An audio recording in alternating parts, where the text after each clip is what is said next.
Hey there, friend. Welcome back to Daily Dose Radio here in the Bible Bistro. And this is your home for organic Bible study. And you know what this is? This is Daily Dose Radio, 5 minutes a day, 5 days a week, studying the Psalms verse by verse. And today we come to the end of Psalm 25. We've been here 2 weeks, and it's been great study. It really has. Today we're going to look at verses 21 and 22. So 21 and 22 today. And let's just review this past week. Well, the whole psalm really has been a psalm about prayer. But this past week, we started with a description of election and effectual calling there in verses 12, 13, and 14. And then we had the man, the saint, speaking. And he says, my eyes are forever unto the Lord. He's talking to the Lord, and he's going to pray. And he makes a grand confession. He puts the word of God before him. He bases his request on the mercy of God, according to your mercy, O Lord. And then he starts making requests. In verse 17, we have the first one, because he asked the Lord from his straits to deliver him. He says, bring me out of my distresses. So that's number one. Second request, he says there in verse 18, look upon mine affliction and forgive all my sins. So he's asking for forgiveness of sin. In 19, consider my enemies. So this is a third request. They hate me with a cruel hatred. In 20, here's the fourth request. Keep my soul and deliver me. So he's asking for deliverance again. He asked for that in 17. Now he asks for it again in 20. And now today we come to 21 and 22, and we're going to have two more of these requests that's a part of this wonderful prayer. And again, before I read the passage, let me just make sure that I say again, this is something that you and I can take into our prayer closet. We can pray this prayer. We can pray it and just insert, for enemies, your whatever that sin is that gives you the most trouble, put that in there. Ask the Lord to deliver you from it. Tell the Lord this is your enemy. Tell him that it's multiplied. Tell him that only he can deliver, and you're trusting in him to do so.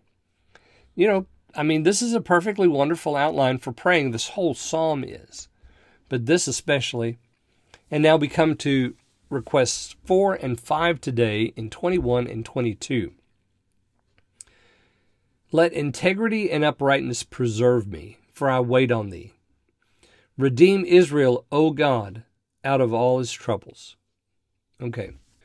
We have here the fourth and the fifth requests, and I'm just struck by the fact that he mentions integrity and uprightness in the same vein. Because when you go to the book of Proverbs and you study integrity, it seems to be always paired with this idea of uprightness. Let me just give you an example.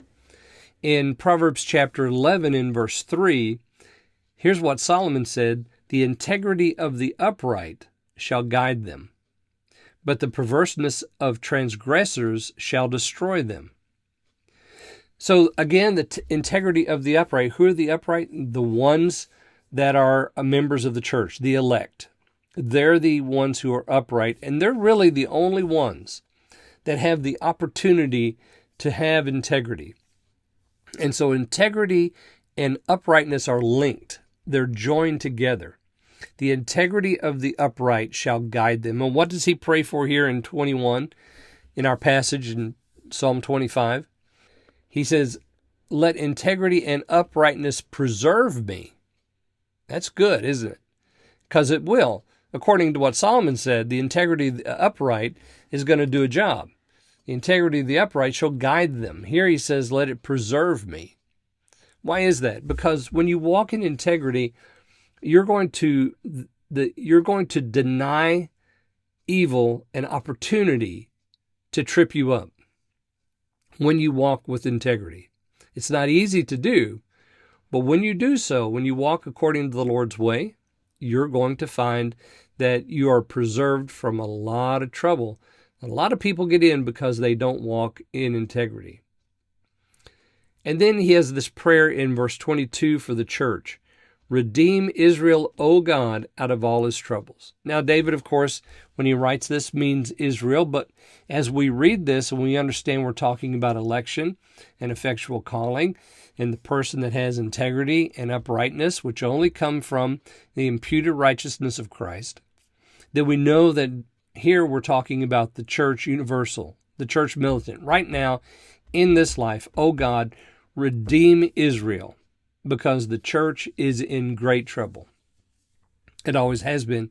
It always will be until the Lord takes us out of this world.